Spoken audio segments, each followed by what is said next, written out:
जे जों दिनै नैबे लामायाव जमा जानायनि उद्देश्य दा बे उद्देश्यआनो जाहैबाय जे जोंहा उत्तर दांगियावनि सिङाव थानाय गुरुदेव ब्रह्म बर्डिं फरायसालि दङ।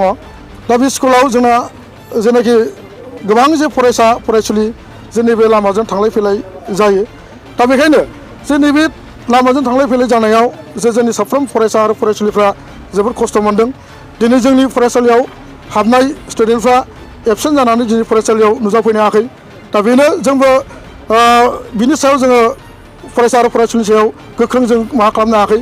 मानो होनबा जे लामायानो थांलाय फैलायनि उसुबिदाबा जों मा खालामनो।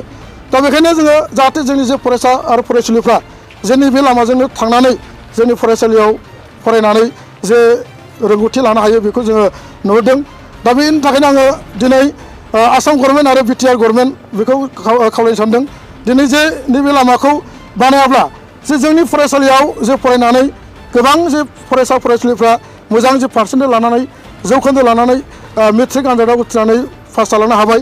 दा बेखायनो आसा खालामदों दा इयुनाव जोंनि जे थांखि बे थांखिया जाहैबाय जे जोंनि गुरुदेव ब्रह्म बर्डिं फरायसालियाव मोजां जे गथ'फोरखौ सोलोंथाइ होनानै मोजां शिक्षा होनानै जाहाथे गाव गावनि जे थांखि बायदि जोङो जाफुंसार होनो हायो बे उद्देश्य। नाथाय नैबे जे लामाया दिनै बायबाय थांनाय जेनाखि 2020 मायथाइयावनो बे लामाया दालाङा बायनानै गोजावनानै थादों। नाथाय बे थांलाय फैलाय जे उसुबिदाया बोसोरबै रानिं जानानै दं। नाथाय दिनै आसाम सरकार आरो बिटिआर गभर्नमेन्ट दासिमबो बिनि मावनायनि जे थांखि जों बे लानायखौ जोङो नुवाखै। दा बेखायनो दिनै आं खावलायगोन जे आसाम गभर्नमेन्ट आरो बिटिआर गभर्नमेन्ट नोंथांमोना दिनै नैबे जे लामाखौ जाहाथे बानायना होयो। आं दिनै बुंनो नागिरदों जे जोंनि फरायसालिनिल' फरायसा फरायसुलिया खस्थ' मोनाखै। बाहाय दैमालु गोजौ फरायसालियाव फरायग्रा साफ्रोम फरायसा फरायसुलिफ्राबो खस्थ' मोनदों। लोगोसेनो जोंनि साफ्रोम फोरोंगिरि बिथांमोनाबो दिनै खस्थ' मोनदों। लोगोसेनो जे नैबे लामाया थिनालिनिफ्राय लानानै थुक्राझार बेनिफ्राय बेंटल बे लामाया बिनिखायनो बेजों थांलाय फैलाय गोबां जेनाखि सुबुंफ्राबो दिनै खस्थ' मोननो गोनां जादों। दा बेखायनो जे नोंथांमोना दिनै नैबे जे दालांखौ बानायनाय लामाखौ बानायनाय जिबायदि खामानिखौ मावोब्ला जे निस्सय जोंनि साफ्रोम फरायसा फरायसुलिफ्राबो दिनै नैबे लामाजों थांनानैनो फरायसालियाव फरायनाय सोलोंथाइ लानाय बे शिक्षाखौ जाहाथे मोननो हाथों। आं बेखौनो दिनै बिटिआर गभर्नमेन्ट आरो आसाम गभर्नमेन्ट नोंथांमोनखौ आं दिनै नैबे मिडिया पर्टेलनि गेजेरजों दिनै साफ्रोमखौ खावलायबाय।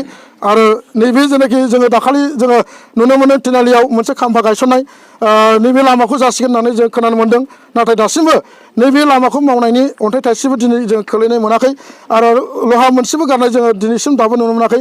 दा बेखायनो आं खावलायबाय नोंथांमोना जाय नैबे लामाखौ कन्ट्राक्टर हिसाबै दिनै बेखौ लानानै दङ नोंथांमोना दिनै बे खामानिखौ मावनो जाहाथे खालामो। आरो लोगोसे बिटिआर गभर्नमेन्ट आरो आसाम गभर्नमेन्ट नोंथांमोना दिनै जाय कन्ट्राक्टर दिनै बेखौ लानानै दङ दा बेखौ मावनो जाहाथे इमिडियेटलि बा गाबोन बा समफोरनि गेजेराव मावनायनि जे लाहार फाहार खालामो बेखौ आं दिनै मिडियानि गेजेरजों